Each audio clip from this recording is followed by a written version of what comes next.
তাহলে চাউল কয় কেজি লাগবে? চাউল 7 কেজি আনলেই হবো। চাউল 7 কেজি।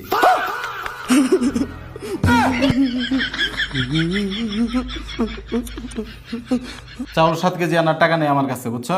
চাউল 5 কেজি আনি আপাতত। হ্যাঁ ঠিক আছে, 5 কেজি। 1 2 3 4 5 5 কেজি চাউল আনবো। 5 কেজি। না 5 কেজি।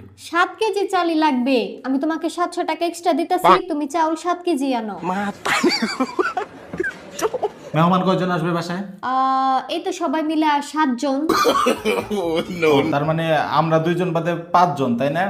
আমরা 2 জন বাদে তাহলে 5 জন মেহমান আসবে। ওকে। আর তাহলে পেঁয়াজ কয় কেজি আনবো? 2-3 কেজি হইলেই হবে না? না না, আমি তো পেঁয়াজ 4 কেজি ব্লেন্ডার করব আর 3 কেজি এমনি লাগবে, তাইলে মোট তুমি 7 কেজি পেঁয়াজ নাও। শোনো, পেঁয়াজ বিক্রি হয় কেজি দরে, নয় পাল্লা হিসাবে। আর পাল্লা হিসাবে আনলে টাকা সাশ্রয় হয়। আর এক পাল্লায় কয় কেজি ধরে জানো?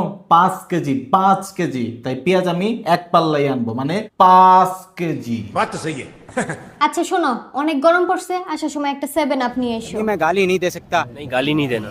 फैमिली फैमिली देखती है, वरना मैं ऐसे ऐसे गाली। 7 আপ আনার টাকা নেই আমার কাছে। 7 আপ আমি আনতে পারবো না। 7 আপ আনা আমার পক্ষে সম্ভব না। সমস্যা নাই, আমি তোমাকে 700 টাকা এক্সট্রা দিতেছি, তুমি একটা 7 আপ আই দাও। একটা 7 আপের দাম 700 টাকা? হ্যাঁ তাহলে তুমি 7টা 7 আপ আইনো। শোনো, পাগলের মতো কথা বইলো না। আর মুদির দোকানের টাকা আজকে পরিশোধ করতে হবে। দেখা বলো মুদির দোকান কত টাকা পায়? ও মুদির দোকান পাই এই মাসে 7,777 টাকা।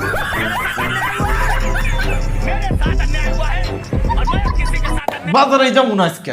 ওই